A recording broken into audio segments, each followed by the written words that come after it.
pastor Edmilson. Irmãos, assim, eu louvo a Deus pela vida do pastor Edmilson. Minha garganta está muito ruim. Um pouquinho que eu canto, um pouquinho que eu falo, já vem essa rouquidão. Amém? E eu estava aqui falando, meu Deus, sabe, pastor ali, quando ele entrou, eu falei, glória a Deus. Mas logo vou estar bem, em nome de Jesus Cristo. Amém? Vem cá, pai, fazer essa oração.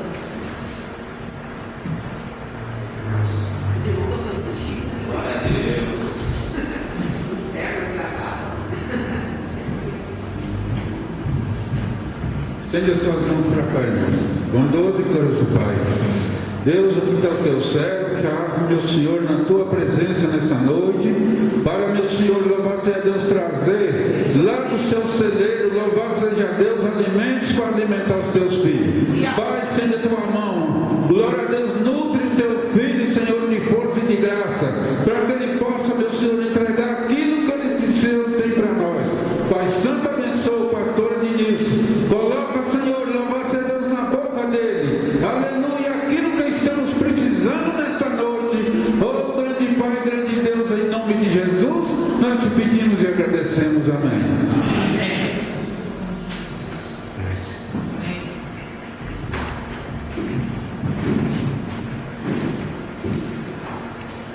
Deus é bom.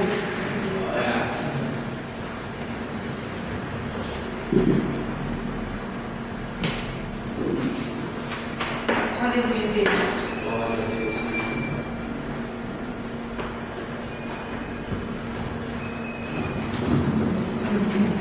Só a igreja Paz do Senhor, amém? Amém. Jesus é bom? Amém. Deus é bom e faz milagre. Amém. Amém. Amados, nós não sabemos até o momento quem vai ser o presidente ou a presidenta do nosso país, pela intenção de Deus. Mas de uma coisa nós temos certeza e sabemos, como foi dito no princípio, que houve: feliz é a nação cujo Deus é o Senhor. Se Margaret Thatcher, rainha da Inglaterra, já falava que ela tinha mais medo da oração de um cristão do que uma bomba atômica, eu quero dizer algo para você: que nada nem na esfera do mundo acontece fora da ação permissiva do nosso Deus. Cronologicamente, presta atenção, cronologicamente, espiritualmente falando, todo o poder do mundo está centralizado nas mãos do Senhor. Eu quero dizer para você, se você não sabe, nenhuma profecia bíblica está fora do tempo. A única profecia bíblica que ela está parada nos ares por causa de um complemento, de uma situação, porque Israel é o relógio espiritual do mundo. Por causa dessa profecia bíblica que está parada no tempo, nos ares, só vai se cumprir quando o Senhor determina. Então não se preocupe se Dilma assumir, se Aécio assumir, quem for que assumir as rédeas desse país. Se vamos passar por luto ou não, também não sabemos, porque a Bíblia declara que o caminho que leva à salvação é estreito, o que leva à perdição é largo. Então você não se preocupe, meu irmão. Você tem que se preocupar com uma coisa mais importante, que é a tua salvação. É a tua salvação. Agora nós temos que nos privar de algumas coisas como cristão. É ter sabedoria da parte de Deus para direcionar e canalizar tudo isso de uma forma espiritual. Você como cristão, a tua oração ela pode mover o coração de nações, de presidentes, de reis, porque é o Senhor que governa esta nação, é o Senhor que governa o mundo.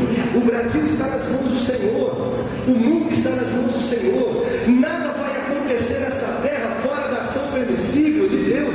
Satanás ele pode agir algum ponto, mas que a ação permissível do Senhor, de certo ponto, o controle está na mão do nosso Deus. Nosso Deus, e você como cristão, você tem essa autonomia para orar e ver as coisas do mundo espiritual acontecer. Então não se preocupe, irmão, com quem vai assumir. Se preocupe em colocar o seu joelho no chão e orar pela nação, orar pelos governantes, orar por aqueles que vão assumir as rédeas. Sabe por quê? Eu vou ler algo para você aqui na Bíblia nessa noite que vai mexer um pouco com a tua fé. Eu vou ler algo aqui dentro da palavra a respeito da vida do homem que vai mexer um pouco com você. E você vai ver que quando as lutas vêm, quando as batalhas vêm, quando tudo sobrevém sobre a vida de uma pessoa, que não é diferente numa nação, você está pensando que politicamente Deus não age também? Você está pensando que Isaías, ele não assistia no cenário internacional de Judá? Era ele que intervia e agia naquele meio? Era ele que orientava e falava e dava as palavras? Era ele que agia dentro de alguns pontos da política também? O Senhor coloca homens de Deus lá dentro do Congresso também. Às vezes nós questionamos, olhamos e falamos e apontamos para algumas pessoas que estão lá dentro questionando, mas tem muitas leis que poderiam ser otorgadas, que eu quero dizer algo para você. Talvez você nem estaria aqui na igreja e teria testemunho para dar para o seu filho que está do lado. Se não fosse alguns homens de Deus dentro do Congresso também barrando alguns tipos de lei, que até para a igreja seria muito difícil. Seria muito difícil de você sentar do lado do teu filho perguntar, pai, por que aquilo? Você não teria que responder por causa da palavra. Então eu quero dizer algo para você, meu amado. Não se preocupe quem vai governar isso daqui não, viu? Se preocupe em colocar isso daqui nas mãos do Senhor. Se preocupe em colocar a nação nas mãos do Senhor. Se preocupe em colocar, porque amados, nós realmente como eleitores, nós estamos, você pode até dizer assim, nós estamos na seguinte condição, pastor. Se correr o bicho pega, você fala o bicho come. Não. Se correr o bicho pega, você fala o bicho come.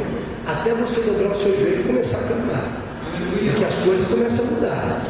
Deus que eu sirvo é um Deus que faz isso. Nós vamos ver essa noite isso na vida de um homem. O que aconteceu? Amém? Abre a tua Bíblia, você que trouxe a tua Bíblia, no livro de Jó. Jó capítulo de número 42. É assim mesmo. Jó capítulo 42, versículo de 10 ao 17. Jó está lá depois de 1 Crônicas, Esther, Jó, 1 Reis, 2 Reis, 1 Crônicas, 2 Crônicas, Esdras, Neemias, Jó, está lá no meio da sua Bíblia aproximadamente. Todos acharam? Feche teus olhos, soberano e eterno, Deus de grande poder e grande glória. Espírito Santo de Deus, que esta é a tua hora e a tua palavra. Pai querido, ministra no coração dos seus que aqui estão, meu Pai, não permita que cada um saia da mesma forma que entrou. Espírito Santo, tens a liberdade, a preeminência de trabalhar no coração, meu Pai, dos seus filhos e transformar o interior do homem. Aquilo, meu Pai, que a humanidade não tem condição de fazer, o Senhor possa fazer nesta noite, porque somente o Senhor tem este poder, meu Pai. Teu Santo Espírito entra, faz divisão nas médias, espinha, transformando juntos, meu Pai, e trazendo entendimento do homem cativo ao trono da graça. Espírito Santo, obrigado por você ainda agir na terra. A tua palavra diz, ó Pai, que o Espírito Santo, Senhor, quando o Senhor foi ascender ao céu e subir, meu Pai, o Senhor naquela montanha, Jesus, ali o Senhor foi ascendendo e foi dizendo e foi falando para todos aqueles que congregavam naquela relva, naquela montanha. O Senhor disse que subiria ao Pai. O Senhor disse que não nos deixariam órfãos, meu Pai. Senhor amado, o Senhor disse que enviaria o Espírito Santo Consolador. E o Senhor disse ainda mais que este, meu Pai, testificaria de toda a verdade da tua parte. E o Senhor disse ainda mais, Jesus, que Ele estaria conosco até a consumação, até a volta do Senhor, ó Pai. E nós sabemos que o Senhor ainda não voltou. E o Senhor disse que Ele seria ajudador, Ele seria consolador, meu Pai. E Ele testificaria da tua parte de toda a verdade. Espírito Santo, estamos aqui. Pai querido, a tua palavra diz em Hebreus 1,7: do qual os teus anjos tu fizeste vento, e dos seus ministros labaredas de fogo. Então, eis-nos aqui, ó Pai, e eis a tua palavra. Então, confirme em nosso coração, mas, Pai, não permita que cada alma saia daqui da mesma forma que entrou. Visita agora o lar de cada um aqui representado, Pai. Visita os filhos de cada um, visita os parentes, entes queridos, meu Pai, os leitos de UTIs, de hospitais. Senhor amado, toca sobre esta nação, toca, meu Pai, sobre os governantes desta nação, Deus. Pai amado, a tua palavra diz que feliz é a nação cujo Deus é o Senhor. Então nós glorificamos, meu Pai, e exaltamos o teu santo nome, na soberania e na graça do teu poder. Espírito Santo de Deus, tu és bem-vindo aqui em nosso meio. Pai amado, assisti aqui, meu Pai, em volta desse tempo uma coluna de fogo, meu Deus. Senhor amado, envia hordas de anjos, meu Pai, celestiais da parte do Senhor a envolver, meu Pai. Senhor amado, repreende todo o mal agora. Pai amado, toda a seta do maligno, meu Pai, que rondou as nossas vidas no decorrer do dia, no decorrer da semana. Pai amado, setas que foram cravadas no coração desses que aqui estão também, Senhor. Nós repreendemos agora todo o mal, toda seta, caia por terra pelo poder e autoridade que é no nome do Senhor Jesus. Pai amado, visita as mentes agora. Senhor amado, eu quero fazer uma oração, meu Pai, de Efésios 6, 10, 11 e 12. Revista agora cada uma que aqui está, Pai, da sua armadura celestial, da sua armadura espiritual, Pai. Reveste cada uma que aqui está agora do capacete, meu Pai. Do capacete, meu Pai, aquele mesmo capacete que um soldado romano na sua época usava, para proteger a mente, meu Pai. O capacete, ele protege a mente, meu Pai, das setas, das setas, meu Pai, que vem sobre a mente dos teus filhos, das setas que voam de dia e de noite. A tua palavra diz que 1000 cairiam ao nosso lado e 10.000 à nossa direita, mas nós não seríamos atingidos, porque a tua palavra é escudo e bloqueia. Senhor amado, coloca agora, meu Pai, a couraça do teu Espírito, Deus, sobre o peitoral de cada um dos teus filhos que aqui está, cingindo, meu Pai, frente e costa. Pai amado, reveste agora cada um, meu Pai, com o escudo da fé. O escudo, meu Pai, é um objeto no qual nós podemos lançar frente ao nosso corpo, no qual ele ata, meu Pai, o nosso corpo e livra de todo mal, de todo ataque, de todos os dardos inflamados do maligno. Senhor amado, também coloca a espada, meu Pai. Coloca a espada em nossas mãos e na nossa boca, meu Pai. Senhor amado, que é a tua palavra. Senhor amado, então usa, meu Deus, seja dado abrir a boca dos teus filhos que aqui estão, quer em local de trabalho, quer em qualquer lugar, autonomia e direção da parte do Senhor com a tua palavra que espada. Pai querido, de igual modo também, prepara, meu Pai, calça os teus pés, os pés dos teus filhos, ó Pai, com a preparação do Evangelho também, que é onde eles pisarem as plantas dos pés, onde eles porem as plantas das mãos, meu Pai, onde eles pisarem no local de trabalho. Senhor amado, que o Senhor dê aquela terra por herança para eles, meu Pai, que aonde eles imporem as mãos e direcionarem as mãos e profetizarem, meu Pai. Senhor amado, que a unção da parte do Senhor seja, meu Pai, também ministrada sobre eles. Seja dado o abrir dos olhos dos teus filhos também, meu Pai, que questão, uma direção do teu Espírito. Seja dado, meu Pai, seriedade, meu Pai, ao abrir dos olhos. Que os teus filhos, meu Pai, ao abrir dos olhos, nós sabemos que a janela dos nossos olhos, meu Pai, é ela que contempla e transporta para a nossa mente, o nosso interior, e remete isso ao nosso coração. Então seja dado ao abrir os olhos dos teus filhos uma unção especial, meu Pai, que eles ao olharem e contemplarem tudo que está ao redor deles, eles tenham visão diária, que eles tenham sabedoria da parte do Senhor, meu Pai, que eles ao contemplar qualquer coisa da natureza do plano físico, eles possam compreender os mistérios do Senhor e entender as profundidades do Senhor, meu Pai. Dê serenidade, tranquilidade, mansidão, domínio próprio, equilíbrio, meu Pai, nas faculdades mentais. Eu entrego nas tuas mãos cada um dos teus filhos nessa noite. Nessa noite nós tomamos a palavra do teu servo Samuel. Fala, porque esta congregação ouve, e quem tem ouvido ouça o Espírito de Deus diz esta igreja. Glória a Deus. Amém? Amém, vai? Jesus é bom? Jesus é bom, faz milagre. Jó 42, versículo de 10 ao 17. Diz assim a palavra daquele que vive e reina para todo sempre. E o Senhor virou o cativeiro de Jó, quando orava pelos seus amigos. E o Senhor acrescentou a Jó outro tanto em dobro, a tudo quanto dantes possuía. Então vieram a eles todos os seus irmãos e todas as suas irmãs, e todos os quantos dantes o conheceram, e comeram com ele pão em sua casa. E se condoeram dele e o consolaram de todo o mal que o Senhor lhe havia enviado. E cada um deles lhe deu uma peça de dinheiro, e cada um pendente de ouro. E assim abençoou o Senhor o último estado de Jó, mais do que o primeiro. Porque teve 14.000 ovelhas, 6.000 camelos, 1.000 juntas de bois e 1.000 jumentas. Também teve 7 filhos e 3 filhas. E chamou o nome da primeira filha Gemina, e o nome da outra Kézia, e o nome da terceira Queren-Apuque. E em toda a terra não se acharam mulheres tão formosas como as filhas de Jó. E seu pai lhe deu herança entre seus irmãos. E depois disso viveu Jó 140 anos. E viu aos seus filhos e aos filhos dos seus filhos até a 4ª geração. Então morreu Jó, velho e farto de dias. Amém?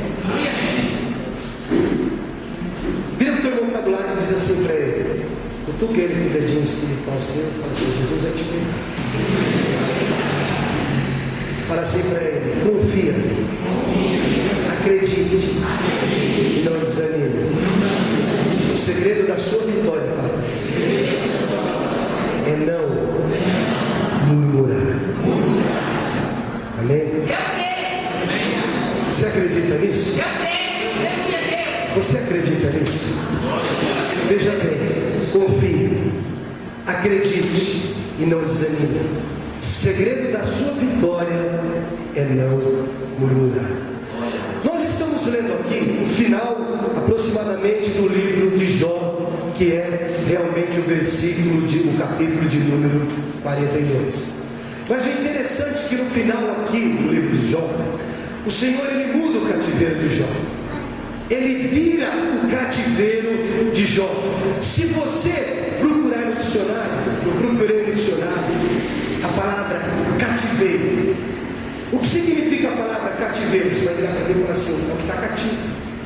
Cativeiro é o que está cativo, é o que está preso.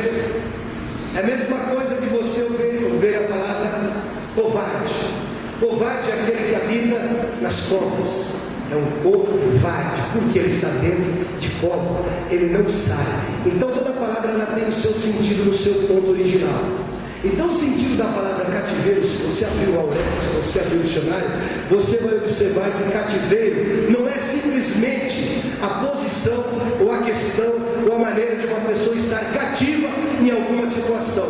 Vai muito além disso, porque o cativeiro, além de ser tudo isso, um cativeiro ele paralisa, ele oprima, ele mata, ele rouba, ele brinda o homem e a mulher com falsas acusações, angústia, traz sofrimento e traz dor. Tudo isso é um cativeiro. Uma pessoa que se encontra no estado de cativeiro, ele está sujeito a todos esses tipos de situações. Ele está nessa situação de paralisia, numa situação de oprimir, numa situação que pode matar a pessoa, roubar. Ele brinda o homem e a mulher com tudo isso, com falsas acusações. Hoje é o domingo. Você está aqui, talvez sem um ente querido seu. Talvez você gostaria de estar aqui com seu pai. Talvez você gostaria de estar com sua mãe. Talvez você falaria para mim: pastor, eu preferia estar aqui com meu filho, que está perdido no mundo das drogas. Provavelmente eu gostaria de estar aqui com meu esposo. Hoje é um culto de família. Quantos de nós não gostaríamos de estar aqui com um ente querido nosso, que você tanto estima, tanto preserva? Ou quanto você tem orado por ele, tem buscado, e você tem chegado a um ponto até dizer para o Senhor: Senhor, eu estou desanimando nessa caminhada. Eu tenho orado sozinho, eu tenho buscado em prol dessa situação, eu tenho orado tanto tempo, eu tenho jejuado, eu vejo pessoas subir naquele altar e dar o testemunho seu de vitória, eu vejo as pessoas subir diante do altar e falando: olha, o Senhor converteu a vida do meu esposo, o Senhor tirou meus filhos das drogas, o Senhor fez isso, o Senhor me virou com aquilo, o Senhor deu vitória aqui, o Senhor ali, e Senhor, nunca parece que é chegada a minha hora, parece que eu não vejo perspectiva nenhuma em termos que eu tenho orado, buscado, pagado o preço, jejuado, eu tenho buscado uma porta de emprego, não tenho visto a felicidade acontecer e abrir, eu tenho passado por um jugo muito grande, eu não consigo ver a vitória, parece que o céu é de bronze, eu não vejo situações favoráveis a meu favor. Senhor, eu estou desanimando nessa caminhada.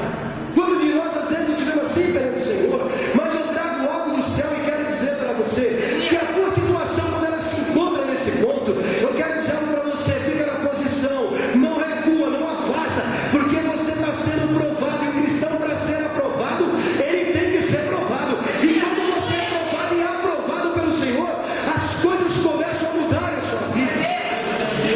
Olha só a vida de Jó. Nós vamos pegar alguns pontos e salientar a vida de Jó, e você vai ver o que é. Você está aqui representando a tua família, você representa um ente querido aqui da sua casa, você representa alguém aqui, você representa o seu casamento solidificado.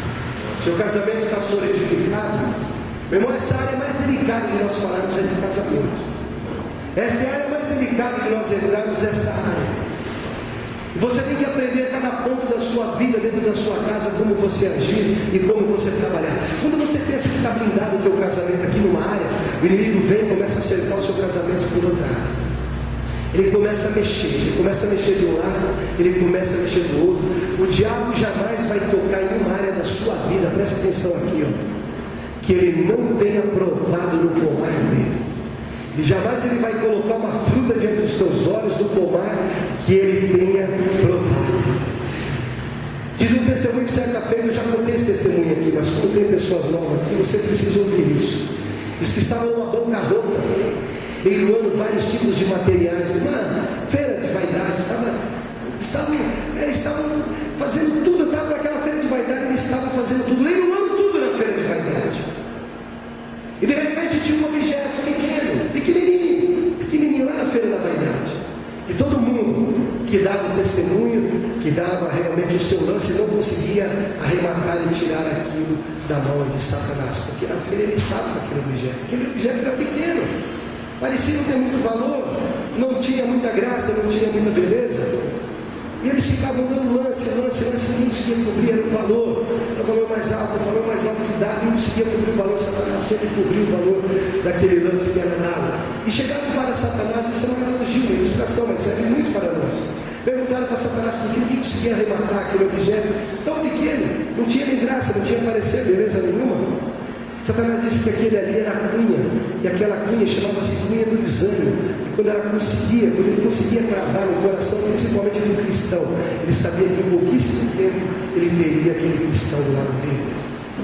Meu irmão, desânimo quando entra na vida de um ser humano, quando entra o desânimo na vida de um homem ou de uma mulher, a estrutura dele começa a roer, aí as coisas começam a aparecer em volta.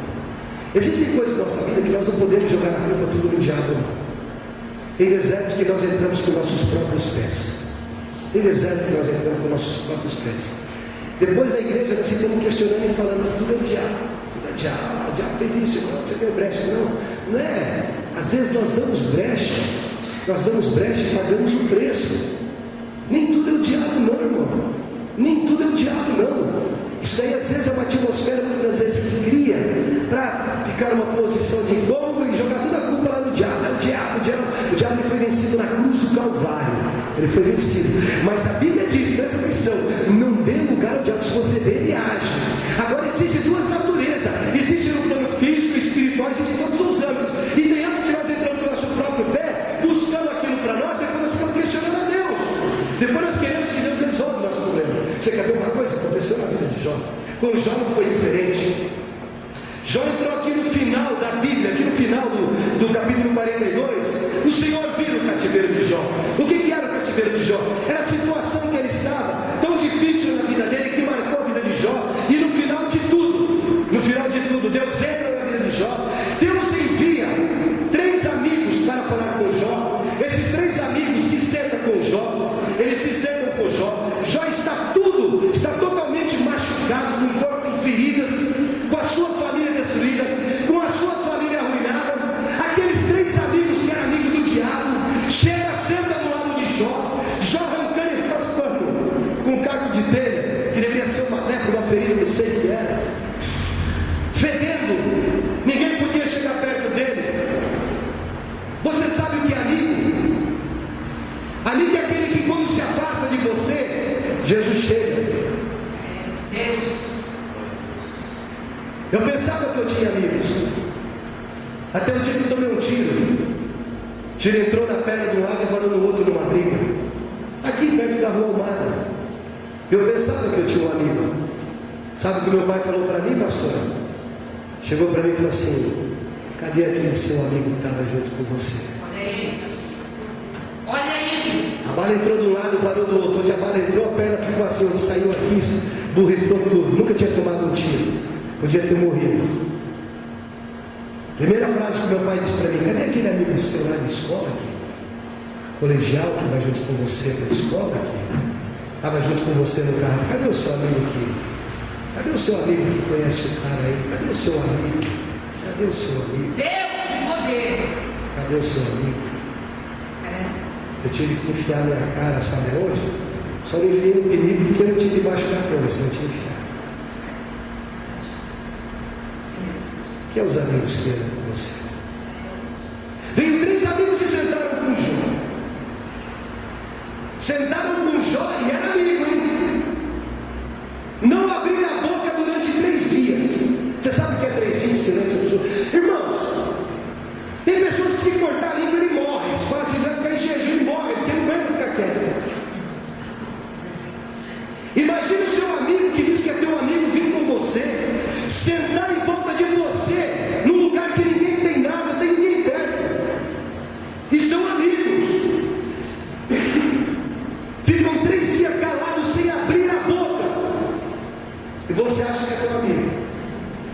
Quando abre a boca, te coloca por terra. Mas só que Deus levanta um outro amigo, que é amigo. E aí você vai ver o que vai acontecer.